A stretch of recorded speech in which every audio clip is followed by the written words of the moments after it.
Hello, everyone. I'm Sam Eckmann of Gold Derby. Here with me is Justin Peck, director and choreographer of Illinois, Tony nominee once again this year. So congratulations, Justin. Um, I have to admit that when I first heard of this project, I was very intrigued and very excited.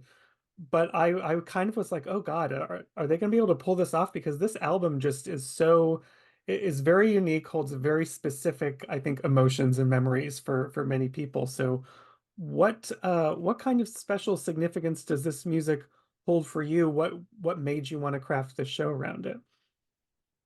Yeah, so I first heard this album as a teenager, as a young person when it first came out.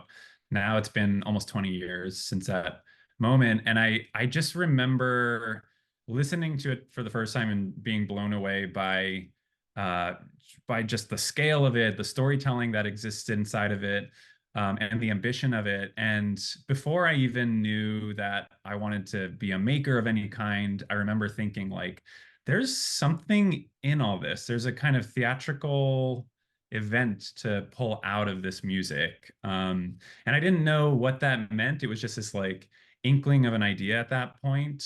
And then I spent the next 20 years, of course, kind of working on my craft, making a lot of choreography, dances, theater, work for film. And this feels like a very full circle moment for me to get to take everything I've learned and apply it towards this project that where the first idea of it came to me as just a young dreamer. Hmm. Yeah, I think Sufjan Stevens, the music has specificity in a way of storytelling, but it's kind of grand enough that there's a lot of space to fill in your own gaps there. So how did you first think of kind of the storytelling device that you're going to use? Yeah, so there were it was kind of like a two-step process for developing this into like the theatrical show that it is. And the first was we wanted to honor the experience of the album. So we really wanted to include the entire body of music in the stage production. Or at least that was our goal starting out, because the album is so beloved and we just felt like it deserves a chance to be experienced again. And then the second part of what we want to do is to shape a kind of theatrical narrative arc that can work in relation to the music and in relation to a lot of the storytelling. And I mean, like you said, the album packs in so much, and at times it's quite dense, and it includes a lot of history and facts. And so the process was really spent along with my writing partner, the great playwright Jackie Sibley's Jury, um, trying to find our way, like to blaze a trail through this music and find a kind of satisfying arc that could work with these songs, with this storytelling. And I do feel like the lyrics are not exactly explicit. They're more poetic, and there's a lot of room for interpreting them. And that's what we did a lot of the time. So what you see in the show is not always exactly like if you were to ask Sufjan, is that what this song is about? I don't think he would always say like that song's about this. So we feel really lucky that he actually like gave us kind of like the keys to the car to take this music and reimagine it in the way that we saw fit. Mhm. I love the campfire storytelling element because it kind of allows you to go down these like little rabbit holes of zombies or Superman Yeah. and craft very specific, dances that feel outside the main story of Henry a little bit. So was it ever, was it daunting to kind of go down these other avenues and be like, is it gonna work if we take the audience in this far left direction? I feel like the notion of the campfire and that acting as a framing device for this show was one of those moments, one of those aha moments, one of those moments where we were able to like make the show kind of click into place. And what the campfire does for us is it allows us uh, to explore both short form storytelling and long form storytelling. And I've always been a fan of like a framing device in a narrative piece. Like a good reference that we turned to a lot was actually the show A Chorus Line, which has the framing device of like this audition and these characters who are essentially like standing on a physical line, and they each come forward one at a time and sort of share their own personal story, their backstory, or sort of what they've gone through, what they're going through, their struggles, their challenges. And that was a great example because in our show, the campfire sort of acts as the analogy to the line in A Chorus Line. So we have these characters who are gathered around the campfire, and the thing about campfires is that it's this kind of broadly felt human experience. So many of us have sat around a campfire, whether it's out in the woods somewhere or like a bonfire on the beach, or in someone's backyard, like in an urban setting, even. Like it's this communal thing and this experience that has its own sort of theatrical effect to it in its own right. Like when you gather with others around a campfire and the mood of the light hitting everyone's faces comes into play, it's like it just sets an amazing tone for people to share stories, to sing songs, to dance, to connect with one another. And that became like a big anchor for the show, both in like how we told the story and also in how audiences are able to connect to the material and understand the setting and the place. And because it's no secret that there's no spoken dialogue in this musical, right? So that's a parameter that we really set for this show. And I think we are able to pull that off because audiences can witness it and take in the setting of the campfire and see themselves in that. And you know, a big part of like the concept of the show was to make it feel communal in a way that extends out to the audience. So it's like we're all gathered around this campfire together for this theatrical exchange. Yeah. Well, on that note of kind of no dialogue, beyond a normal dance piece where you're creating the emotion through shapes, there's specific characters in this. Like Henry, Ricky Ubeda's character, becomes kind of a centerpiece here, and the story we're following for a lot of it. How do you go about setting movement to a character in order to be specific and define him through movement? Yeah, that's a really good question. It's so much about defining like the nuance of these characters through how they move. And you'll see like a juxtaposition between the character known as Morgan, which is played um, uh, by Rachel Lockhart. Um, and she performs in like an incredibly dynamic and specific and kind of like an assembly of like minute movements that create like a bigger picture. And then someone like Ricky Ubeda plays Henry, who has a bit more like earnestness to his movement, a bit more sincerity. There's a lot of kind of like held trauma in the body because what he explores through his storytelling has to do with the loss of a couple very close people to him that he's had to deal with more recently. So a lot of his movement kind of has this undertone um, of trauma.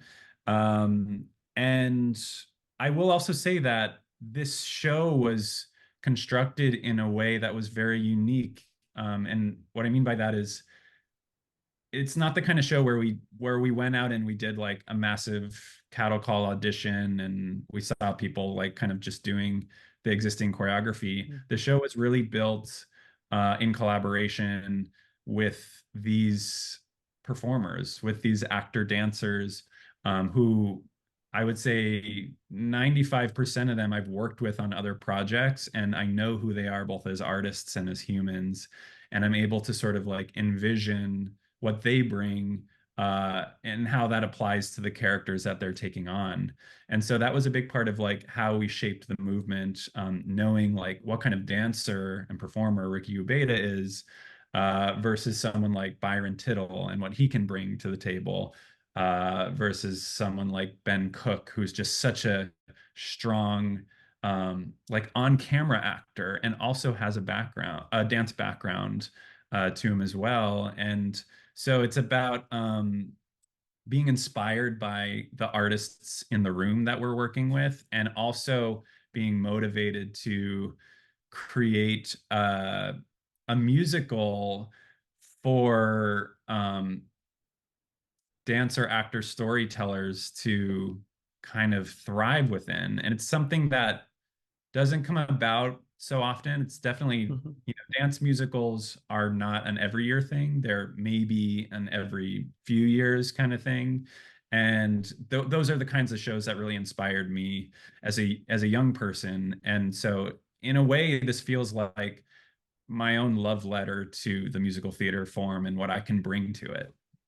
Mm.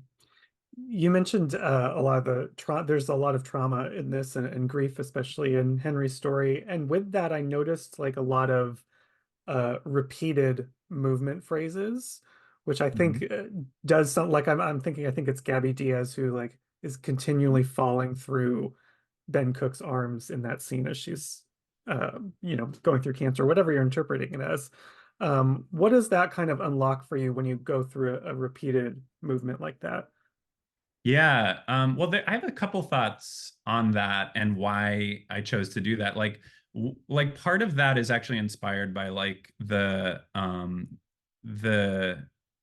the musical theater storytelling and how they use music and repeated melodies and kind of like you look at certain shows and it's like a strong musical theme will come back multiple times throughout the show, and it'll help kind of evolve the characters, or it'll help like say something different at a different point of the story arc.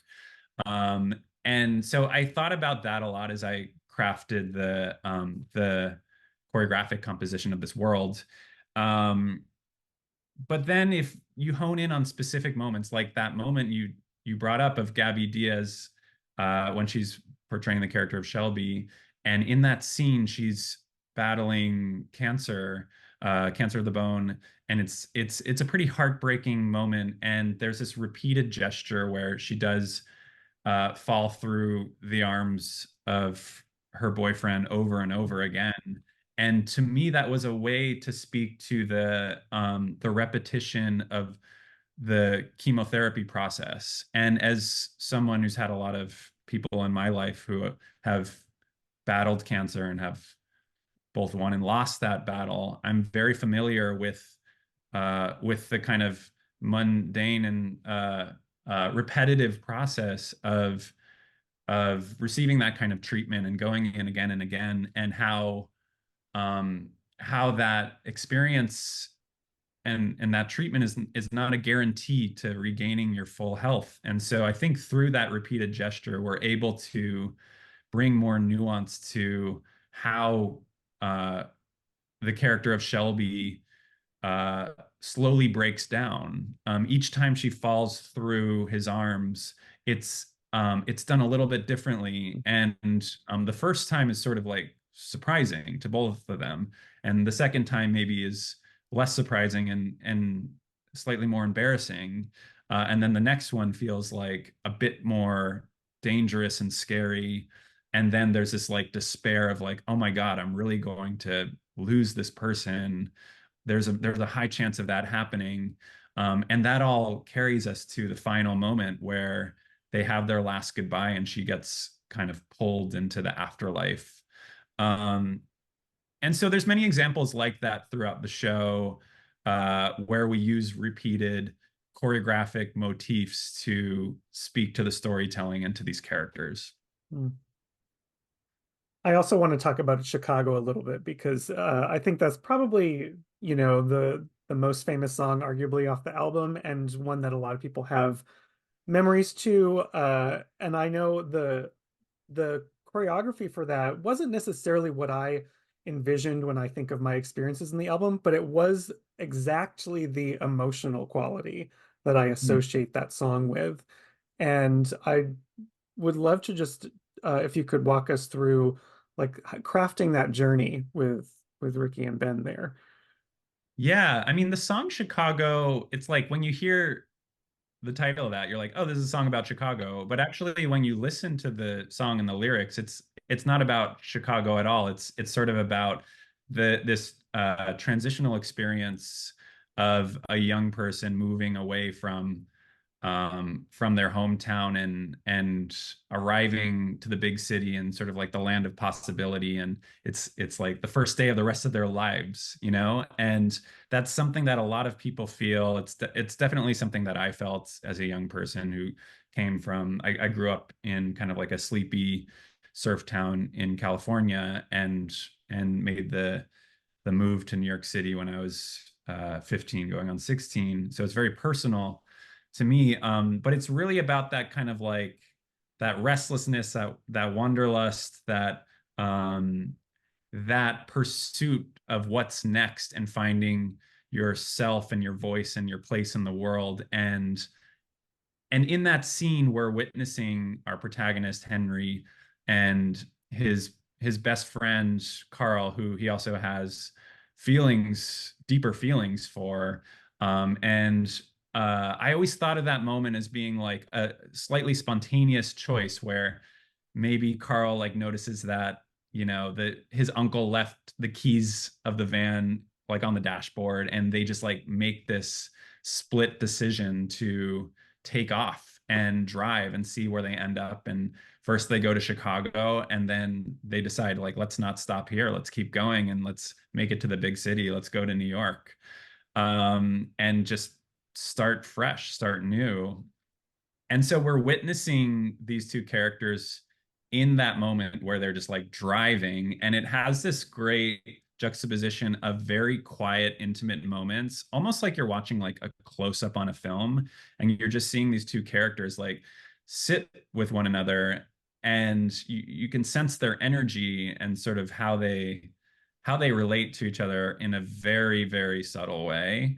Um, and that's juxtaposed with these very explosive moments where the car, which by the way is made up of the ensemble and very stripped down, suggestive props, so flashlights, there's a license plate, there's a steering wheel, and we're witnessing that shape just explode into full motion on stage. And that's really meant to represent the adrenaline of these characters and the kind of like need for speed, and how they're experiencing this sense of like exhilaration in this moment through the choice that they've made. And of course, they make it to New York City, and they're sort of bowled over by what they see and where they are, and then they both have these very specific beats um, where what happens next is they kind of get pulled apart and they lose one another, and it's the last time that those two characters really see each other in the rest of the show in a major way. So Hmm. yeah. Well, it's exhilarating to watch. So thank you so much, Justin. Congratulations on Illinois and congratulations on your latest Tony nomination. And thank you so much for sitting here and talking with me. Yeah, thanks for the chat. Appreciate it.